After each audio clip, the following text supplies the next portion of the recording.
केवल 3 फोर्स होते हैं, स्टैटिक, लिमिटिंग और काइनेटिक। ठीक है, सारे फॉर्मूले जो आगे इसके वेरिएशंस बनेंगे, सारे के सारे फॉर्मूले केवल केवल केवल इस 3 फंडामेंटल बेसिक कंसेप्ट पे बेस्ड होंगे। बस ढंग से वो फॉर्मूले आप याद कर लीजिएगा, रिकॉल कर लीजिएगा, लिख लीजिएगा, क्योंकि आखिर में 10 क्वेश्चन आज मैं लेकर आया हूं आपके लिए। 10 क्वेश्चन का मतलब 40 नंबर, तो केवल फॉर्मूले फॉर्मूले फॉर्मूले रिवाइज करवाऊंगा मैं। सर मीटिंग लॉक कर दी है क्या? मेरी दोस्त नहीं आ पा रही है। कर लो सर, प्लीज चेक कर लो एक बार। नहीं कि कोई लॉक्ड हो गया था, वो मैंने ओपन कर दिया है। Okay okay okay okay, thank you. चलिए, तो आखिरी के 10 क्वेश्चन का और आखिरी में 10वां क्वेश्चन जो आएगा वो चैलेंजिंग आएगा, अगर हम वहां तक पहुंच सके तो प्लीज, बहुत सिंपल काम है आज का। देखिए, फ्रिक्शनल फोर्स होता क्या है? फ्रिक्शनल फोर्स का मतलब है जब दो सरफेस कांटेक्ट में होती हैं तो उनके बीच में मोशन रिलेटिव होने का अपोज होता है, इसको बोलते हैं friction. Friction force molecular force, basic reason जो उसका होता है वो मॉलिक्यूलर इंटरेक्शन होता है दो सरफेसेस के मॉलिक्यूल्स के बीच में, इस वजह से फोर्स अराइज होता है। This is the reason of friction. Next slide, next point is cause of friction. लिखा हुआ है, अभी बताया मैंने, स्ट्रॉन्ग एटॉमिक और molecular force of attraction between the two surface at the point of actual contact, cause of friction हो गया। देखो मैं बोल रहा हूँ वही चीज आ रही है। टाइप ऑफ फ्रिक्शन, फ्रिक्शन को हम दो भागों में बांट सकते हैं, we can divide into two types. First one is static friction, this one, and second is dynamic. कोई बोलेगा सर हमने 3 पढ़े हैं, तो बात वही है, पढ़ाने का तरीका कई बार चेंज हो जाता है। स्टैटिक का मतलब है रिलेटिव मोशन जब नहीं होता तो स्टैटिक, और स्टैटिक की मैक्सिमम वैल्यू जो होती है उसको बोलते हैं अपन लिमिटिंग फ्रिक्शन। तो अपन उसको स्टैटिक ही कह सकते हैं, इसलिए अपन उसको, कई लोग 3 बोलते हैं, कई जगह 2 बोलते हैं, तो स्टैटिक। और जब मोशन होता है तो होता है dynamic, this is dynamic friction. इसको अपन काइनेटिक फ्रिक्शन भी कह सकते हैं। तो ये है बेसिक आइडिया। जब रिलेटिव मोशन नहीं हो रहा होता है तो स्टैटिक, जब रिलेटिव मोशन हो रहा होता है तो फ्रिक्शन कुछ चेंज हो जाता है, इसको बोलते हैं अपन काइनेटिक फ्रिक्शन। बहुत बेसिक सी बात, केवल रिवीजन पर्पस के लिए। ये ग्राफ बड़ा इंपॉर्टेंट है, प्लीज फटाफट से पेन उठाइए, कॉपी उठाइए और प्लीज इसको बना लीजिए। ऑलरेडी पढ़ा हुआ है, नया नहीं है, लेकिन अभी के लिए, क्योंकि अभी क्वेश्चन जब आएंगे तो ना जाने किस क्वेश्चन का कहाँ किस कॉन्सेप्ट का इस्तेमाल हो जाए, भूल जाते हैं आप। याद रखें, वेल एंड गुड, नहीं याद है तो प्लीज बना लीजिए। देखो इसमें क्या हो रहा है, ये स्टैटिक फ्रिक्शन है, फ्रिक्शन ग्राफ इसके बीच में, ग्राफ है फ्रिक्शन जो कि बनाया वाई एक्सिस पर, और अप्लाइड फोर्स एक्सटर्नल के बीच में ग्राफ बनाया मैंने।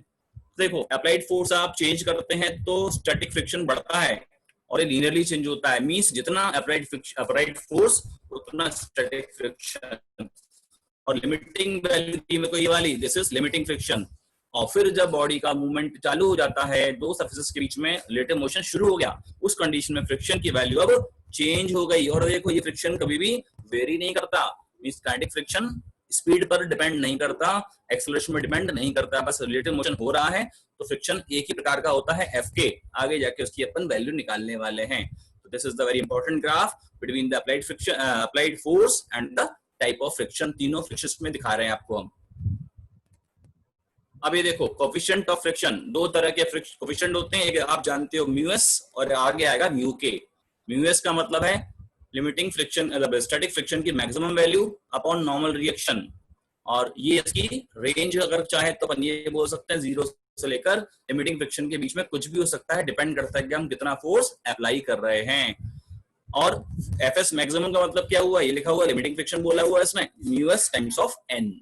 This is the coefficient of static friction. Please note down, साथ में सुनते चलो और नोट करते चलो, क्योंकि एग्जाम में डायरेक्ट फॉर्मूला बेस्ड क्वेश्चन आने वाला है, डेरिवेशन बिल्कुल नहीं आने वाला है। आएगा भी तो हम उसका फॉर्मूला ही फॉर्म में याद करके ही आगे यूज करेंगे। अब आया दूसरा मतलब coefficient of kinetic friction, mu के बोलते हैं इसको। देखो लिखा हुआ है एफ के बाय एन, राइट। एफ के का मतलब क्या, म्यू के एन, और ये डायरेक्शन दिखा है, रिलेटिव मोशन की जो डायरेक्शन होगी उसके अपोजिट में काम करता है, माइनस साइन ये बता रहा है। ये लिखा वी कैप का मतलब रिलेटिव वेलोसिटी की डायरेक्शन में जो कैप होगा, डायरेक्शन यूनिट वेक्टर होगा, उसके अपोज में ये फ्रिक्शन काम करता है। तो म्यू के और एफ के दोनों ही आप जानते हैं। अब आया angle of friction, right. Angle of friction का मतलब समझ लो, एक बार दोहरा दूं आपके लिए, याद करना ही है, lambda is equal to inverse mu. लेकिन अब देखो कैसे आया, होता क्या है, होता ये है कि लिमिटिंग फ्रिक्शन, राइट, और नॉर्मल रिएक्शन, ये इन दोनों का रिजल्टेंट, ये का मतलब रिजल्टेंट का नॉर्मल से जो एंगल बनता है ये वाला, इसको बोलते हैं अपन लैम्डा, जिसका नाम रखा मैंने एंगल ऑफ फ्रिक्शन लैम्डा। तो लैम्डा की वैल्यू देखो यार डिराइव करके, ठीक है, याद रखना पड़ेगा ये फॉर्मूला, जानते भी है, इंपॉर्टेंट भी है। अब रिपोज, एंगल ऑफ रिपोज का मतलब क्या? एंगल ऑफ रिपोज का मतलब है कि इंक्लाइंड प्लेन बना हुआ है। सोच के देखो, इसको मैं अल्फा की वैल्यू शुरू करो 0 से, जैसे जैसे मैं इस इंक्लाइंड प्लेन को ऊपर उठाता जाऊंगा, एक स्थिति ऐसी आएगी, एक कंडीशन ऐसी बन जाएगी जब ये ब्लॉक नीचे की तरफ फिसलना शुरू कर देगा, स्टार्ट कर देगा। लिखा हुआ है देखो, the just begins to slide down, ये जस्ट बिगिंस का मतलब है स्टार्ट कर देगा। तो उस कंडीशन में आप बनाओ एफबीडी, सॉल्व करो, इक्विलिब्रियम निकाल कर, तो आपको मिल जाएगा 10 alpha is equal to mu S. कोई बोलेगा ये 10 लैम्डा कहां से आ गया? तो देखो ध्यान से, FL by N, right, mu S होता है, पीछे हम जानकर आए, पीछे जानकर आए कि 10 लैम्डा भी होता है, और वही चीज देखो यहाँ पे 10 अल्फा भी आ गई। इसका मतलब क्या हो गया? चाहे कोई बोले लैम्डा जो पीछे था एंगल ऑफ फ्रिक्शन, अब यहाँ पर मैं बोल रहा हूँ इसको एंगल ऑफ रिपोज, तो ये अल्फा, तो लैम्डा और अल्फा निकालना कंसेप्चुअली डिफरेंट हो सकता है, लेकिन न्यूमेरिकली दोनों बातें एक ही होती हैं। कोई बोलेगा एंगल ऑफ फ्रिक्शन इतना है, तो आप समझ जाना कि एंगल ऑफ रिपोज भी इतना है। याद दिलाऊं मतलब क्या हुआ इसका फिर से? एंगल ऑफ रिपोज का हॉरिजॉन्टल से मिनिमम वो एंगल जिस पर की बॉडी नीचे की तरफ स्लाइड होना शुरू हो जाती है, that is called the angle of repose. Getting? आगे बढ़ो, बढ़िया क्वेश्चन।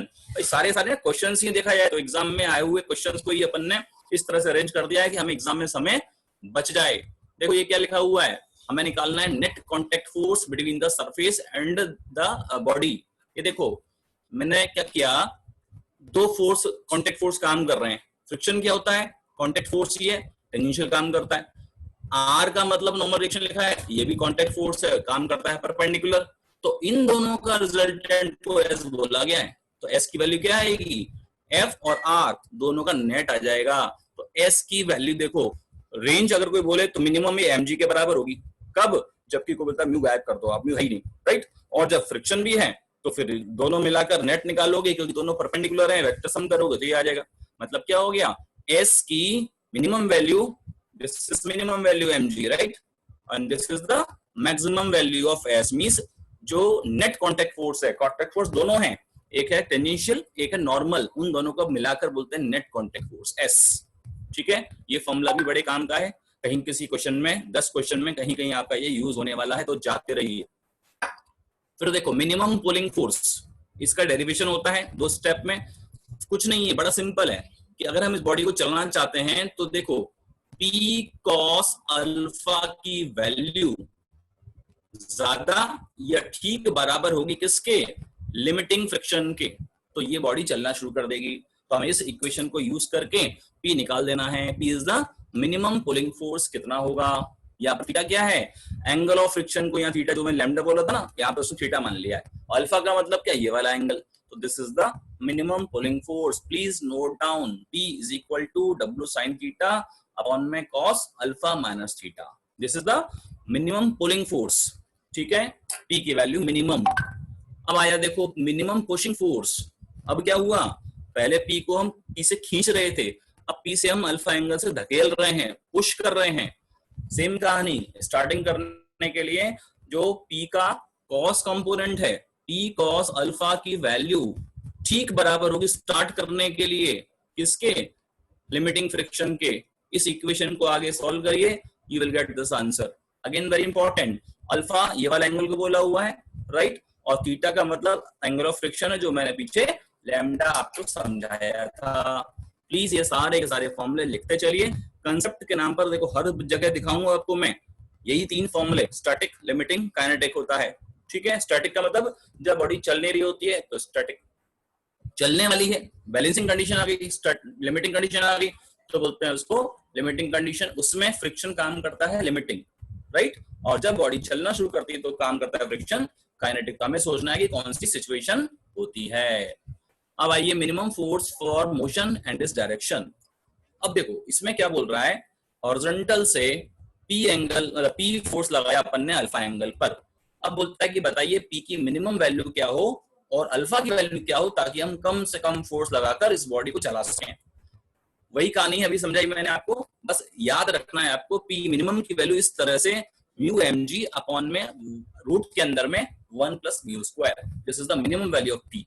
और ये एंगल क्या होना चाहिए, एंगल होना चाहिए tan इनवर्स म्यू, मतलब ये एंगल जो एंगल ऑफ रिपोज होता है, एंगल ऑफ फ्रिक्शन होता है, वही एंगल होगा ये वाला हॉरिजॉन्टल से। उस एंगल पर जब आप फोर्स लगाओगे, कम से कम इतना फोर्स लगेगा तो बॉडी चलना शुरू कर देगी।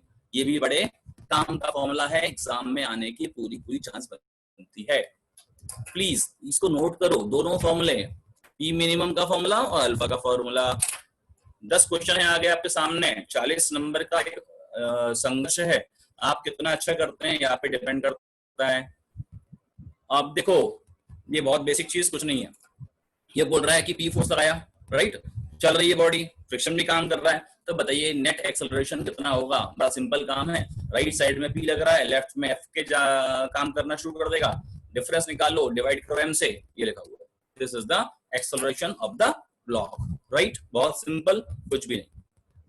अब देखो, ये बहुत अच्छे दो डेरिवेशंस हैं बेसिकली, यहाँ पर मैंने दिखाए नहीं है क्योंकि अभी उचित भी नहीं है।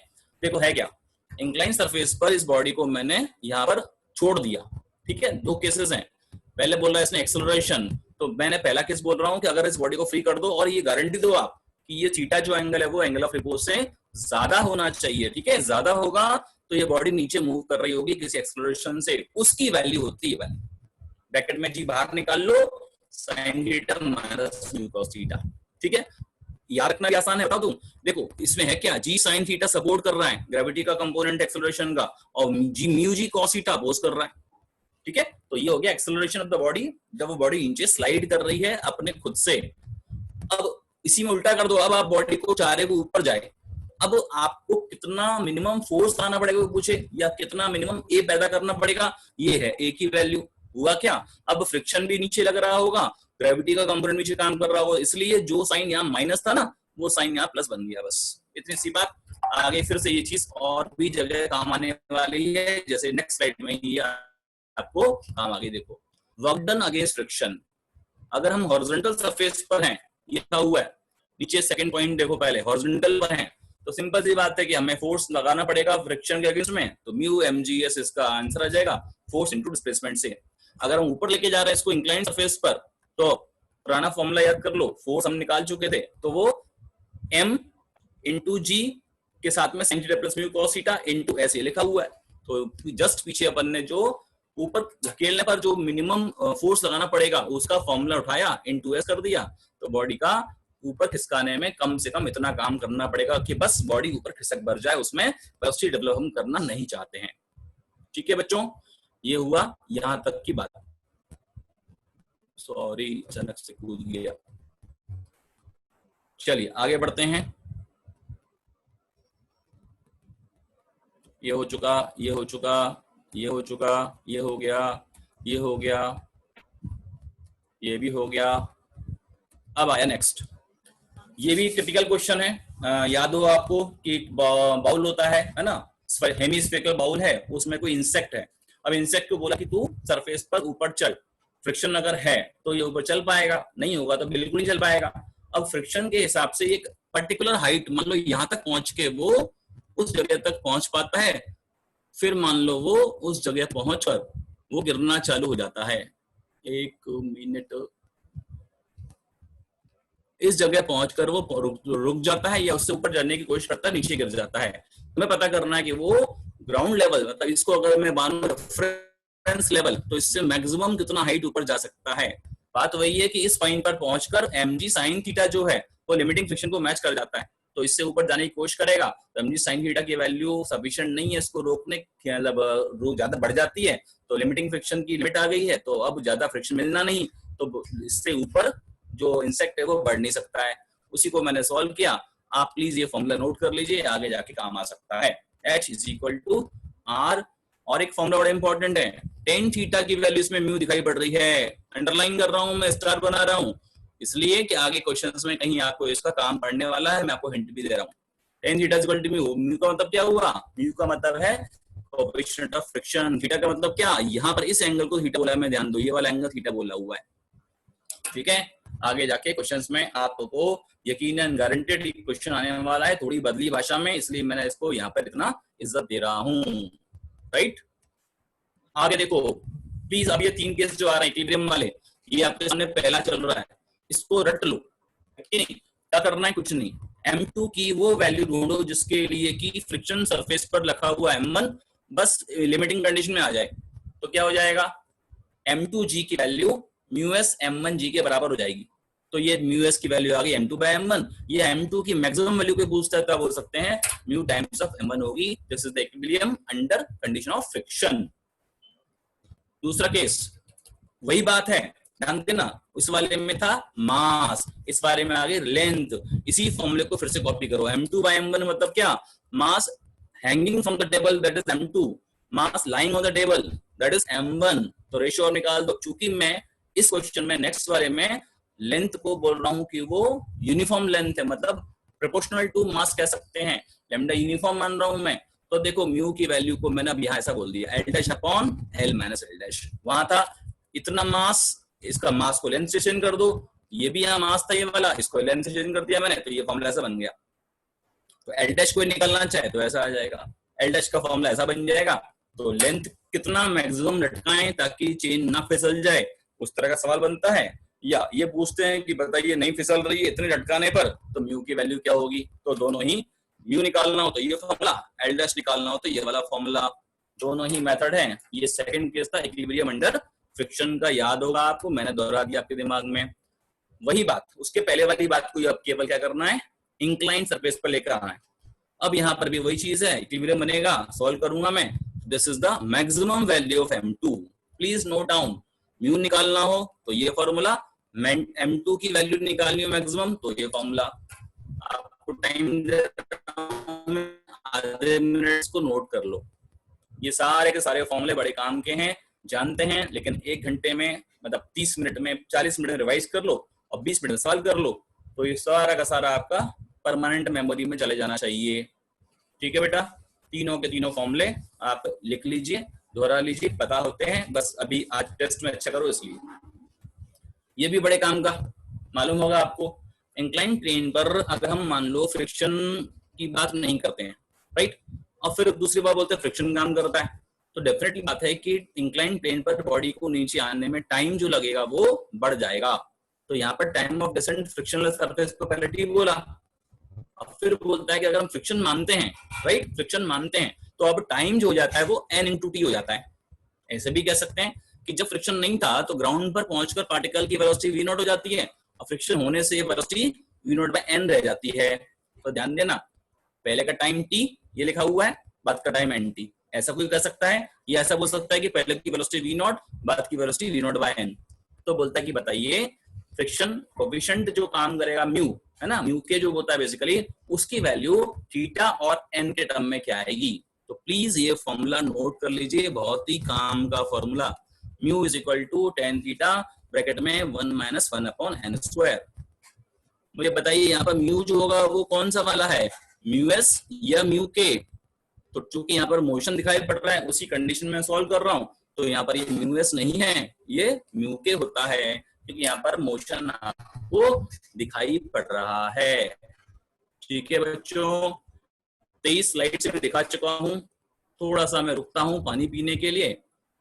प्लीज बताइए यहाँ तक आपको आवाज क्लियर आ रही थी, आपको स्लाइड दिखाई पड़ रही हैं, कहीं कोई रुकावट तो नहीं है, अच्छा लग रहा है अभी तक तो यस बोल दो, रुकावट है तो दुख बता दो, नो बोल दो। यस सर की आवाज आ रही है।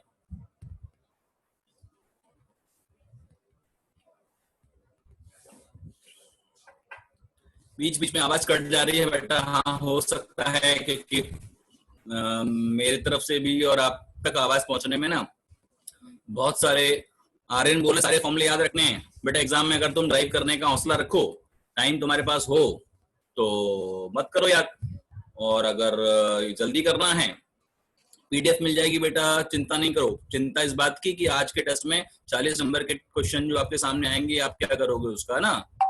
सर आपके पास काइनेटिक टाइप प्रॉब्लम की पीडीएफ है क्या बेटा? आपके ग्रुप में जितना जितना हर दिन होता जा रहा है ना, उस बार स्लाइड आपको बेटा प्रद्युमन सब मिल जाएगा, आपको चिंता मत करो।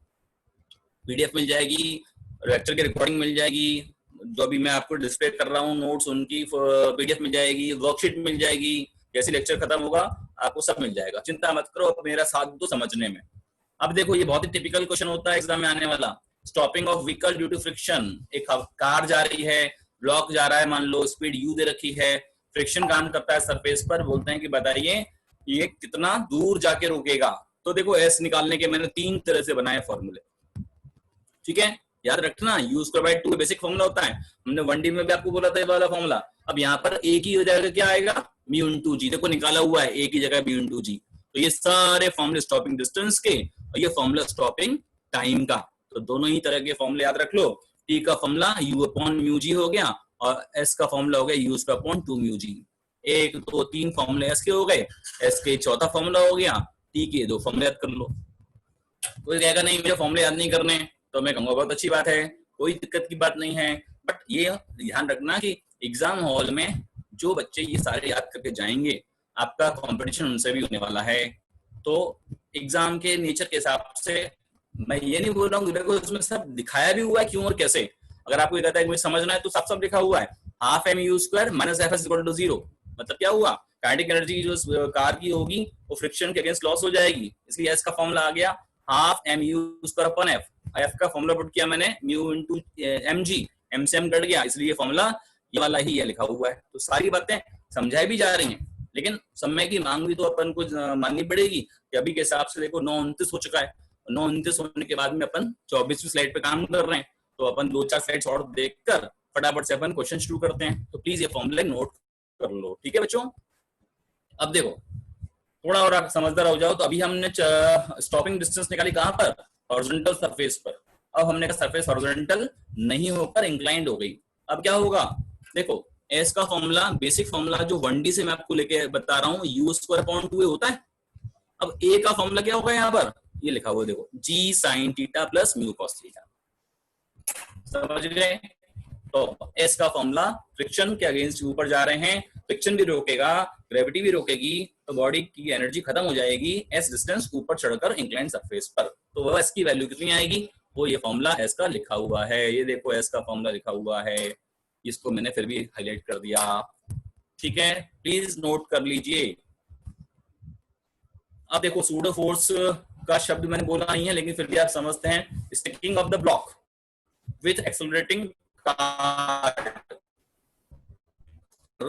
ये जो एम मास टंगा हुआ ना यहाँ पर, ये चिपका नहीं है, हमने इसको किसी तरीकों से चिपकाया नहीं है, बल्कि हो क्या रहा है, इसको धकेलने से इस पर पीछे की तरफ जो फोर्स काम करता है सूडो फोर्स बोलते हैं, इसके रिस्पेक्ट में खड़े होकर दिखाया जाए तो।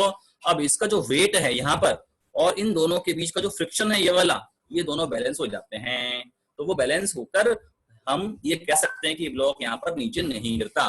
तो पूछ ये रहे हैं कि बताइए ये फोर्स जो हम अप्लाई करें वो मिनिमम कितना होना चाहिए। तो this is the minimum force. कोई पूछेगा ए कितना होना चाहिए, तो ए की वैल्यू मिनिमम कितनी होनी चाहिए, जी बाय म्यू होनी चाहिए। कहां से आएगी, ये आएगी एम जी जो चीज है उसको बैलेंस करके, किससे, अपवर्ड फ्रिक्शन से, जो कि होगा म्यू एस इंटू ए। इस तरह से अपन एक्सेलरेशन की या फोर्स की मिनिमम वैल्यू निकाल सकते हैं, ताकि हम इस एम स्मॉल एम मास के ब्लॉक को सोचें कि यह नीचे नहीं गिरे, तो यहाँ पर फ्रिक्शन रोकेगा। और स्टेट एक बात और सुनना, फ्रिक्शन नहीं है, मान लो कैपिटल एम स्मॉल एम की फ्रिक्शन नहीं है, तो कोई वजह नहीं है, दुनिया की कोई ताकत नहीं है कि इसको यहाँ पर रोक सके, तो ये नीचे गिरना ही है। इसी तरह के क्वेश्चन और बनता है, क्लास में आपने देखा होगा, sticking of person with the wall of rotor. एक वर्टिकल रोटर है, रोटर समझते हो, जैसे वॉशिंग मशीन में रोटर होता है ना, उस तरह का रोटर है, बहुत बड़ा इमेजिन करो आप। इसमें एक व्यक्ति को अपन ने इसकी दीवार के सारे ऐसा सोचा कि वो चिपका हुआ है, नीचे नहीं गिर रहा है। ऐसे कैसे हो सकता है, ऐसा पॉसिबल है क्योंकि यही बात जो पीछे हो रही थी, यहाँ पर जो फ्रिक्शन यूं काम कर रहा है ना, उसकी बॉडी और रोटर के वॉल के बीच में, और इसका वेट डाउनवर्ड, ये दोनों अगर बैलेंस हो जाएं तो ये काम हो सकता है। उसके लिए ओमेगा की मतलब रोटर की मिनिमम वैल्यू कुछ होनी चाहिए, वो मिनिमम वैल्यू ये वाली लिखी हुई है। वही आता है कि friction force downward, sorry weight downward और फ्रिक्शन अपवर्ड, इन दोनों को बैलेंस करके हम इस रिलेशन को ड्राइव करते हैं। तो याद रखो ओमेगा मिनिमम की ये वाली value for the equilibrium of this person. फिर देखो छोटी छोटी बातें से बहुत सारी हैं। कनेक्टेड मास मोशन आपने पीछे याद किया होगा एनएलएम में, उसी को आप यहाँ देखो। और अगर आप पुरानी बात को रिकॉल भी करना चाहो तो क्या करो, इस नई डेरिवेशन में जो अपन ने भी निकाला है, आपके बोर्ड पर दिख रहा है स्क्रीन पर, म्यू कर दो 0। तो देखो ए का फॉर्मूला बन जाएगा m2g upon m1 plus m2, ठीक है। और यहाँ पर देखो बन जाएगा m1 m2g upon m1 plus m2। Mu को 0 मानने से, चूंकि म्यू 0 नहीं है तो मैंने उसको कंसिडरेशन में लिया है, ड्राइव किया मैंने। तो एक्सेलरेशन और टेंशन दोनों के ये फॉर्मूले भी आपको याद रखने पड़ेंगे। आगे देखो, वही चीज थी पहले हॉरिजॉन्टल सरफेस, अब मैंने क्या करा, सरफेस को बना दिया इंक्लाइंड। तो ये फॉर्मूला थोड़ा सा और याद करने में जो दिक्कत वाला हो गया, लेकिन एक बार टाइप करके देखोगे। एफबीडी देखो ये बना है, एफबीडी सामने, ये लिखिए फर्स्ट इक्वेशन, ये लिखिए सेकंड मास की इक्वेशन, सॉल्व किया तो ए और टी दोनों के एक्सप्रेशंस अभी चाहो तो नोट कर लो, पीडीएफ मिलेगी आपको, तो प्लीज वहां पर समझ भी सकते हो। और वैसे भी समझा ही होगा, अपन क्रैश कोर्स पढ़ रहे हैं, आप सारे बच्चे एलएन के स्टूडेंट हैं, अचीवर के हैं, लीडर के हैं, सॉरी अचीवर के, एंथ्यूज के हैं, तो वो सब बातें आप पता है। बस एक बार रिकॉल करने के लिए सारा फटाफट मैं आपको दे रहा हूँ। ये वही बता रही है कि एक वॉल है, वर्टिकल वॉल, राइट। अब हम उस पर एक ब्लॉक को धकेल रहे हैं पी फोर्स लगाकर। देखो वॉल पर मैंने पी फोर्स लगाया उस ब्लॉक के सारे, तो ये नॉर्मल रिएक्शन मिलेगा, वो भी पी के बराबर आएगा। अब अगर डब्ल्यू जो वेट काम कर रहा है, वो यहाँ पर जो फ्रिक्शन जनरेट होगा, वो अगर फ्रिक्शन ज्यादा है, ये ठीक बराबर है, तो ब्लॉक नीचे नहीं गिरेगा, अन्यथा गिर जाएगा। तो देखो मिनिमम पी की वैल्यू डब्ल्यू अपॉन मी होगी। और बोल रहा है to find out the friction, निकालना चाहें तो फ्रिक्शन, कौन सा फ्रिक्शन कब काम करेगा, अगर W जो है वो FL से छोटा होगा तो फ्रिक्शन स्टैटिक संभाल लेगा, और अगर इक्वल हो गया है WFL के तो उस समय फ्रिक्शन जो होगा वो मैक्सिमम हो जाएगा स्टैटिक का, जिसको अपन लिमिटिंग फ्रिक्शन भी कह सकते हैं। ये भी केसेस आपने देखे भाले समझे होंगे। चलो यहाँ तक का मेरा सफर पूरा हुआ। 30 स्लाइड में 35 मिनट में मैंने आपको अपनी सारी बातें याद दिला दी, ठीक है। अब मुझे बताओ, क्या सभी ने, जल्दी में करता हूं, मेरी आदत है, क्या सबने सारे फॉर्मूले लिख लिए? यस बोलो अगर लिख लिए तो, यह याद है कम से कम आपको। हर्षवर्धन बाफना ओके बोल रहे हैं, यस सर। नो नहीं लिखे हैं, चलो बेटा नहीं लिखे हैं तो मैं कुछ नहीं कर सकता। आपको फ्रिक्शन की अगर आपके पास नोट्स हो, ठीक है, क्लास नोट्स अगर आपको उनको खोल के रखो और याद है तो वेल एंड गुड, क्योंकि याद है और एक भी लिए। बहुत अच्छा बच्चा हर्ष भदौरिया, हर्ष भदौरिया बेटा 40 क्वेश्चन, 40 मार्क्स सॉरी आपके सामने आएंगे, है ना, और आपको 40 में से 40 नंबर लेकर आने, ठीक है हर्ष बेटा। मेरी आवाज अब तक पहुंच रही है? पॉजिटिव सर्वेटिव बोल रहे हैं, स्टॉपिंग ऑफ व्हीकल का बेटा फॉर्मूला बड़ा मैं याद दिला दूं, मैं बोल देता हूँ, स्लाइड दोबारा देखो समय लगेगा। यूज कर अपॉन 2a, ठीक है, ए होता है म्यू जी, तो आपका हो जाएगा s equal to use upon 2 mu g, ये हो गया इसका फॉर्मूला। टाइम का होता है यू अपॉन टी होता है यू अपॉन ए, और ये हो गया म्यू जी, तो t is equal to u upon mu g, ऐसा बन जाएगा टी का फॉर्मूला। सार्थक बहेती, क्वेश्चन शुरू करते हैं, चलो स्टार्ट करो। क्वेश्चन 1 लिखना अपनी कॉपी पर, उसके सॉल्व करना, टाइम मिलेगा 1 मिनट, फिर आप उसके आगे +4 या -1 का काम करोगे, ठीक है बेटा। आखिरी का सवाल चैलेंजिंग क्वेश्चन, वहां तक पहुंच पाए तो अच्छी बात, नहीं पहुंच पाए तो जितने हो जाए उतने करेंगे अपन। ये आया आज का पहला प्रश्न। सबसे पहले जो बोलेगा उसका नाम सबसे पहले बोला जाएगा, और जल्दी नहीं करना, मतलब जल्दी करना लेकिन गड़बड़ नहीं करना, स्पीड और एक्यूरेसी दोनों में बैलेंस बना के काम करना। ये आपका पहला क्वेश्चन आपके सामने आया। I am waiting for your answer. आप आंसर बोलोगे 1 2 3 4 की लैंग्वेज में। हर्षवर्धन जी बोल रहे हैं फर्स्ट, सबसे पहले।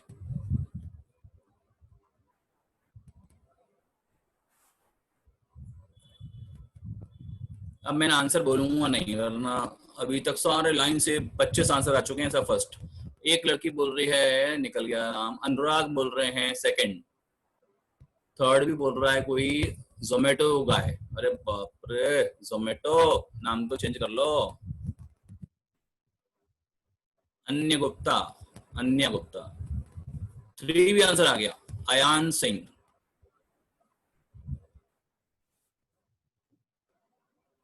मानसी, ऋतुजा, मार्तंड, रेडमी हाथ ऊपर मत करो, हाथ ऊपर से मुझे कुछ नहीं पल्ले पड़ता, आप क्या चाह रहे हो? कोएफिशिएंट फ्रिक्शन निकालना है। तो देखो अगर मैं आपको याद दिलाऊं, यूएस का फॉर्मूला होता है m2/m1, ऐसा याद है आपको? मास का नहीं तो लेंथ का याद होगा आपको, ये चूंकि लेंथ का है तो ऐसा करना है। तो लेंथ का जो पोर्शन लटक रहा है वो m2 मानता हूं मैं, और जो हैंग हो रहा है उसको मानता हूं मैं m1। चलो आंसर में समझाता हूं, देखो सॉल्यूशन इसका, m2 मतलब हैंगिंग फ्रॉम द टेबल, तो हैंगिंग हो जाएगा 1/4, और जो लाइंग ऑन द टेबल है वो कितना हो जाएगा 3/4, 4 से 4 कट गया, कितना आया 1/3। देखो ये लिखा हुआ है, तरीका इसका थोड़ा सा डिफरेंट है, अपन ने जो तरीका समझा है उससे काम किया। 1/3 का मतलब हो गया 0.33, तो जिसने बोला 0.33 वो है सही, जिसने और 2 और 3 और 4 आंसर बोले वो है गलत। ठीक है, ठीक है बेटा, 9:40 हो चुके हैं, समय कम है, समझ में आ गया होगा आपको। चलो रन करो, पुराना जो हो गया भूल जाओ, अच्छा हुआ बुरा हुआ। क्वेश्चन नंबर 2 स्टार्ट करो फटाफट से, बहुत ही सिंपल क्वेश्चन, मतलब मैंने जैसे स्क्रीन दिखाई आपको है ना, वैसे ही तुरंत अगर आप आंसर दे रहे हैं पढ़ने के बाद तो आप सही है। हर्षवर्धन बाफना, आपने 1 बोला है।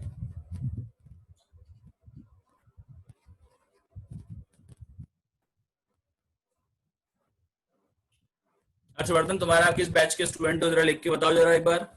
Harshvardhan Bafna, you are in which batch? MEF, अच्छा फूटी कोटी, वेरी गुड। पूजा, आर्यन, तन्मय, प्रियंका 30 लिखा है आपने, चलो आप जानो, 1 2 3 4 मेरे को दिख रहे हैं, मैं वही देखूंगा। बहुत ही सिंपल क्वेश्चन है, बहुत ही, इसमें दूसरा आंसर कोई गलत कोई आंसर करता है ना, आर्यन ने कारण लिख दिया इसका, कोई कारण लिख दो उसका जवाब। हाँ बहुत बढ़िया, जो लोग आंसर लिख रहे हैं ना, श्रुति अजमेर भी आ गई, बहुत बढ़िया। चलो इतना सिंपल क्वेश्चन था, कुछ करना ही नहीं है, क्योंकि एंगल ऑफ रिपोज पूछा। Angle of repose, angle of repose को मतलब ही नहीं है कि आपने बॉडी का मास क्या करा, एरिया सरफेस कितना करा, उसे मतलब ही नहीं है। तो ये देखो, frictional force depends on normal reaction, तो इस कंडीशन में आपका आंसर जो एंगल था 30, पहले भी 30 बाद में 30, थोड़ी फर्क पड़ता है कि आपने सरफेस एरिया का क्या किया क्या नहीं करा। चलो 2 क्वेश्चन हो गए, हर एक के मार्क्स +4 है -1 के हिसाब से जोड़ने हैं, लास्ट में मैं आपसे वो पूछने वाला हूं, तो प्लीज थर्ड क्वेश्चन पे आइए। ठीक है, जल्दी से स्टार्ट। बहुत ही प्यारा सवाल, चैलेंजिंग के पास का सवाल, चैलेंजिंग नहीं बोलूंगा, चैलेंजिंग के पास का सवाल, वैसा भी नहीं जैसा सेकंड था, लेकिन अच्छा क्वेश्चन, बहुत ही प्यारा सवाल। बोलो इसका आंसर कोई बोलता है तो।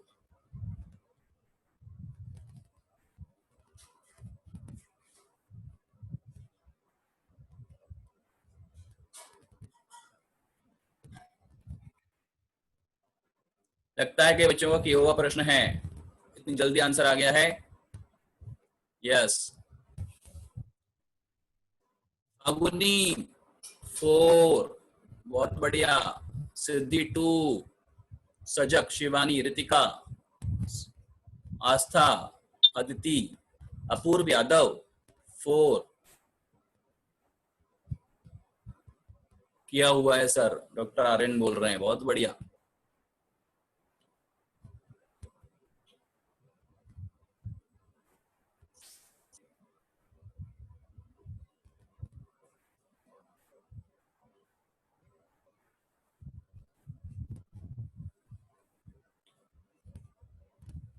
चलो मैक्सिमम आंसर सही है, गौरी गुप्ता 2 बोल रहे हैं, लेकिन रेडमी 1 बोल रहे हैं।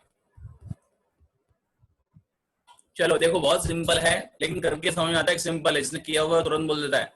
आप क्या करो, इस पे फ्रिक्शन निकालो, कितना mg sin थीटा काम करेगा पहले वो निकाल लो। ठीक है, जो नीचे की तरफ काम करेगा mg sin थीटा ऐसा, फिर ये देखो कि इसमें कितना फ्रिक्शन मैक्सिमम मिल सकता है अपन को, तो निकाला मैंने, ये देखो निकाल के देखा, मैक्सिमम फ्रिक्शन मिल सकता है हमको 6.4 न्यूटन का, मतलब क्या हो गया, जो स्टैटिक फ्रिक्शन होगा वही इसको संभाल लेगा। तो मतलब कहने का क्या हुआ कि अगर आप यहाँ पर इस रस्सी को तोड़ दो या जोड़ दो, ये ब्लॉक तो नीचे गिरना नहीं है, का मतलब रस्सी का कोई रोल ही नहीं है इसको रोकने में, फ्रिक्शन अभी सफिशिएंट है इसको नीचे से गिरने से बचाने के लिए। तो आंसर इसमें स्ट्रिंग में टेंशन की वैल्यू 0 आ जाएगी। ठीक है बच्चों, चलो कोई बात नहीं, जिसने किया वो अच्छी बात है। पहली बार अगर आप सोच रहे थे तो आपने फिर भी सही किया तो आप बधाई के पात्र हैं। ये देखो नेक्स्ट क्वेश्चन, ये भी सकता है देखा हुआ क्वेश्चन हो, लेकिन बहुत अच्छा क्वेश्चन है, एक बार आईआईटी में पहले आ चुका है किसी साल में। ये बोल रहा है इंसेक्ट वाला, ये बताया था मैंने, हाईलाइट भी किया था, इसलिए किया था, इस क्वेश्चन का मेरे को दिमाग में था। जल्दी से बोलो इसका आंसर। सबसे पहले बोला, अब पता नहीं पुराने नए मिक्स हो गए आपस में, चलो लेकिन बोले जिनने बोला है वो सजक है, टिशू है, किंग थॉर थर्ड बोल रहे हैं। अच्छा चेंज कर लिया फटाफट से, वाह। मंजू अजमेरा के नाम से आ रहे हैं थर्ड, 131313। हर्षवर्धन 1 बोल रहे हैं। ऋतुराज यादव प्राची चौक से, अमन सिंह, कशिश। मैंने हाईलाइट किया था इसलिए किया था, आपका दिमाग याद रहा हो, दिला रहा हो आपको, तो आप देखो तुरंत इसका आंसर आप टिक कर लोगे बिना समय गवाए। कंसेप्ट पे जाओगे, ड्राइव करने पे जाओगे तो एग्जाम हॉल में समय खराब करोगे। ऐसे क्वेश्चन आए तुरंत आपका आंसर आना चाहिए। नहीं बोलूंगा मैं, अभी बोलता हूँ कुछ देर बाद। जल्दी बोलो आंसर। इस समय क्लास की स्टूडेंट लगभग 260 के आसपास है, और 260 में से आंसरों की संख्या में गिने बैठूंगा तो अभी 100 भी नहीं आई है। गैलेक्सी हमेशा 1 का लग गया भीड़। देखो 1 ही इसका आंसर है, क्योंकि मैंने आपको बोल के छोड़ा था 10 अल्फा की वैल्यू 1/3 होगी, लेकिन पूछा क्या है इसने, यहाँ पर अल्फा पूछा है, तो कॉट अल्फा की वैल्यू क्या हो जाएगी, 3 हो जाएगी, अल्फा हो जाएगा कॉट इनवर्स 3। ये आपका रहा आंसर, कॉट इनवर्स 3। जिसने फर्स्ट बोला वो सही है, देखो ये लिखा भी है, ड्राइव करके भी दिखा दिया इसने, आंसर आ गया फर्स्ट। ठीक है, तो ये था सवाल नंबर 4। 4 सवाल हो चुके हैं, अभी 6 सवाल बाकी हैं, फटाफट से स्टार्ट करो। सवाल नंबर 5, इजी क्वेश्चन, इजी होता ना, इजी मीडियम टफ करते हैं अपन, तो ये इजी क्वेश्चन बोलूंगा मैं। बोलता है कि minimum mass of C so that may be placed on A to prevent it from the moving. Option दे रखे 15, 10, 5, 12। आप एबीसीडी बोलना आंसर, आप एबीसीडी की लैंग्वेज में, सॉरी एबीसीडी की लैंग्वेज में इसका आंसर बोलना। बेईमानी मत करना, देख के नहीं बोलना। फागुनी ने सबसे पहले बोला ए शायद,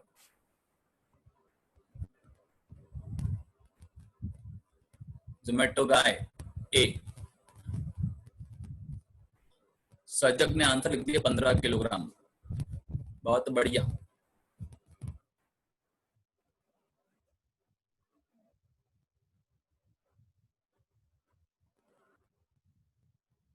हिंदुस्तानी बहू, अबे ये कौन है? हिंदुस्तानी बहू, नाम लिखो अपना, कल से नाम लिखना चाहिए, हिंदुस्तानी बहू, पाकिस्तानी बहू।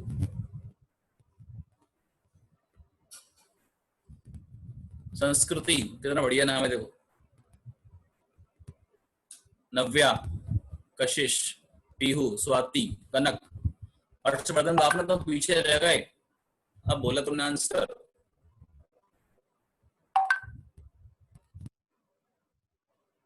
चलो चलो चलो चलो नेक्स्ट।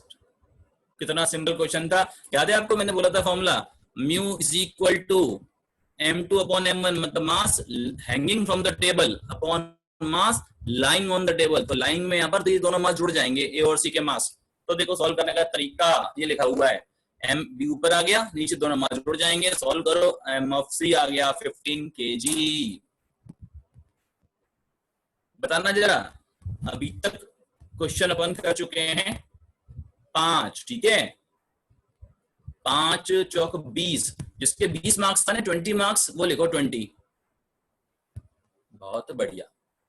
अरे बाप रे, सारे 20 वाले, गुड्डू भैया भी 20, लियो सभी 20 लिख रहे हैं। अभी बेटा आखिरी में ना, रितिका 15 बोल रही है, कोमल 15 बोल रही है। चलो, आपकी ईमानदारी आपके साथ, सच्चाई आपके साथ, ईश्वर आपका साथ देगा। अगर सच बोलोगे तो, झूठ बोलोगे तो फिर भी ईश्वर आपका साथ देगा। ठीक है बेटा, चलो क्वेश्चन नंबर 6 पे आ जाओ फटाफट से, जल्दी से। मेरी जो ख्वाहिश है 10 क्वेश्चन करने की, पूरी कर देना बस आज। ब्लॉक दे रखा है, मास दे रखा है, फोर्स दे रखा है, एंगल दे रखा है, म्यू दे रखा है। बोल रहा है कि बताइए ब्लॉक में कितना आएगा एक्सेलरेशन। फॉर्मूला बताया हुआ है। एक्सेलरेशन का फॉर्मूला होता है नेट हॉरिजॉन्टल फोर्स निकालो, फ्रिक्शन फोर्स को माइनस करो, डिवाइड कर दो मास से, you will get the answer. Hindi भी सुन लिया आपने। अब केवल बचता है गुणा भाग करना, जो कि आपको आना चाहिए। I am waiting for your answer. Answer should be in the form of ABCD। Okay, ABCD के टर्म में आंसर बोलो। साउंड कट रहा है बेटा, पिक्चर दिखाई पड़ रही है, पिक्चर कट रहा है तो साउंड आ रहा होगा। कुछ भी काम हो, आंसर आना चाहिए अपन को। तो चलो आंसर आना चालू हो गए। सबसे पहले सोनम का आंसर है C, फिर आया आशुतोष मिश्रा का B, हर्षवर्धन बाफना ने बोला नंबर 3rd पोजीशन पर आए हैं A आंसर के साथ में। आशुतोष शर्मा C कह रहे हैं, मेरा नेट स्लो चल रहा है। किंग थॉर भी आंसर बोल रहे हैं B, बहुत बढ़िया।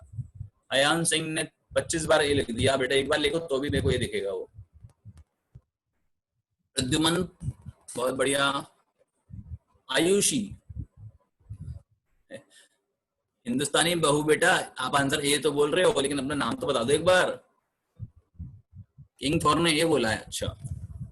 गॉड फादर, अब बेटा इसमें ना करुण से अपन नाम बदलने का ऑप्शन चेंज कर देंगे इसमें ना, कोई चेंज ना कर सके आगे से। प्राची चौक से, साक्षी पाटीदार, कशिश, कायरा भी सी। अच्छा सी पर आंसर आ गई, पहले कुछ और बोला था शायद।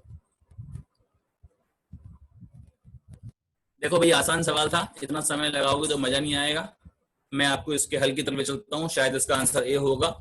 जिसने आंसर ए बोला है वो परफेक्ट आंसर है, बाकी बोलने वाले गलत हैं। चेक कर लो। देखो कुछ नहीं किया, जो बोल रहा हूँ वही है। F cos 30 is the force in forward direction. Kinetic friction निकालो, माइनस कर दो, डिवाइड कर दो मास से, आंसर आ जाएगा 5.73। ठीक है, ये था क्वेश्चन नंबर 6। अपने आप को जांचो, मैं तो हूं आपको चेक कर रहा हूं, लेकिन आप अपने आप को ही जस्टिफाई करो कितना। नेक्स्ट क्वेश्चन देखो 7वां, लिखते ही इन 20 सेकेंड आंसर आना चाहिए। फटाफट बोलो इसका आंसर। आंसर में इसके मैं सुनना चाहता हूं ABCD। ABCD